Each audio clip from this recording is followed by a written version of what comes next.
Pablo Escobar. ये नाम सुनते ही रूह कांप जाती है। ये वो आदमी था जो कोलंबिया की धूल से उठकर एक लीजेंड बन गया।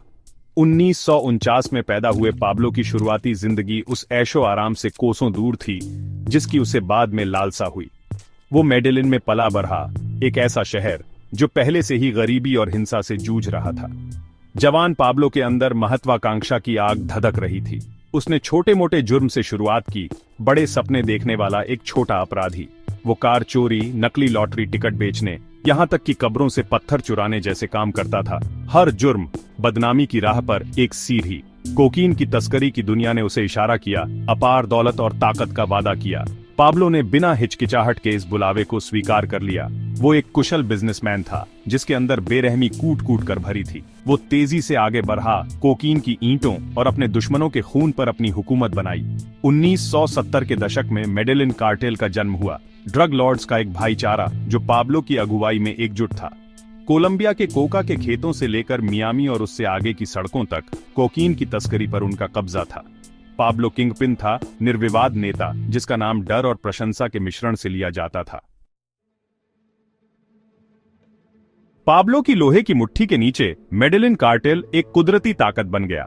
वो अछूत थे, पूरी बेखौफी से काम करते थे और दुनिया भर में कोकीन की बारालादी थी। सरकारें कांपती थीं, पुलिस उनकी मुट्ठी में थी और लोग पाब्लो को एक मॉडर्न डे रॉबिन हुड की तरह पूछते थे। हवा में कोकीन बनाने की आवाजें गूंजती थीं। कोकीन का हर किलो पाब्लो के अंतिम लक्ष्य, पूर्ण शक्ति की ओर एक और कदम दर्शाता था। वो अब सिर्फ एक ड्रग लॉर्ड बनकर संतुष्ट नहीं था, वो कोलंबिया का राष्ट्रपति बनना चाहता था। उसकी महत्वाकांक्षा असीमित थी, उसका अहंकार अतृप्त। उसने नेताओं, जजों, यहां तक कि पूरे पुलिस विभागों को खरीद लिया। जिन्हें खरीदा नहीं जा सकता था उन्हें खत्म कर दिया जाता था। उनकी मौतें उन लोगों के लिए एक क्रूर चेतावनी थीं जो उसका विरोध करने की हिम्मत करते थे। प्लाटा ओप्लोमो उसका मंत्र बन गया। चांदी या सीसा, रिश्वत लो या अंजाम भुगतो। पाब्लो का आतंक बढ़ता गया, जिसने कोलंबिया को उसके सबसे अंधेरे दौर में धकेल दिया। बम विस्फोट, हत्याएं, अपहरण, ये आम बात हो गई क्योंकि वो हर उस व्यक्ति के खिलाफ युद्ध छेड़ रहा था जो उसके रास्ते में आता था। अमेरिका के भारी दबाव में सरकार ने आखिरकार कार्टेल के खिलाफ एक अभियान शुरू किया, लेकिन पाब्लो हमेशा एक कदम आगे था। उसके मुखबिरों और हथियारों का नेटवर्क उसकी सुरक्षा सुनिश्चित करता था। कभी छोटा मोटा बदमाश पाब्लो एस्कोबार अब दुनिया के सबसे अमीर आदमियों में से एक था। उसकी दौलत मशहूर थी, उसका खर्च बेतहाशा। उसने अपने लिए एक आलीशान जेल बनवाई, ला कैथेड्रल, जिसमें एक फुटबॉल मैदान, एक जकूजी और यहां तक कि एक झरना भी था। उसने अपने परिवार पर महंगे तोहफे बरसाए, गरीबों के लिए घर बनवाए और अस्पतालों और स्कूलों के लिए पैसा दिया। कुछ लोगों के लिए वो रॉबिन हुड था, दूसरों के लिए एक बेरहम अपराधी। लेकिन एक बात पक्की थी, पाब्लो एस्कोबार अपने जमाने का एक लीजेंड बन गया था। उसका प्लाटा, ओप्लोमो, चांदी या सीसा बदनाम हो गया। ये एक आसान विकल्प था, एक खौफनाक चेतावनी जो उसके शासनकाल का सार बताती थी। रिश्वत लो और आंखें बंद कर लो, या बंदूक की नाल का सामना करो। कई लोगों ने पहला विकल्प चुना, उनकी छुपाई खून के पैसों से खरीदी गई। दुनिया दहशत से देखती रही क्योंकि कोलंबिया अराजकता में डूबता जा रहा था। लेकिन पाब्लो के लिए ये सब योजना का हिस्सा था। उसने अपनी सल्तनत हिंसा और भ्रष्टाचार पर बनाई थी और वो इसे बचाने के लिए सब कुछ जलाने को तैयार था।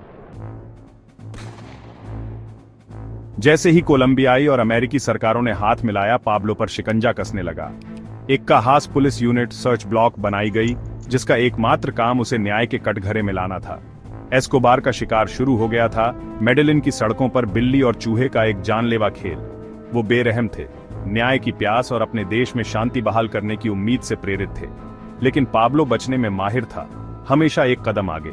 उसकी सल्तनत भले ही कमजोर हो गई थी, फिर भी उसका दबदबा कायम था। उसके अभी भी वफादार अनुयायी थे, लोग जो उसके लिए मरने को तैयार थे। वो एक भूत था, परछाइयों में घूमने वाला एक साया, हमेशा देखता रहता, हमेशा पलटवार करने के सही मौके का इंतजार करता रहता।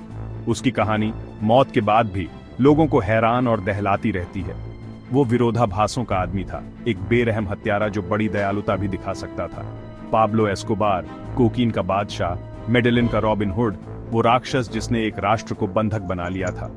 उसकी विरासत बनी हुई है दौलत की मोहक शक्ति, भ्रष्टाचार के घातक प्रभाव और जिंदगी को चाकू की धार पर जीने के स्थायी आकर्षण की एक कठोर याद दिलाता है।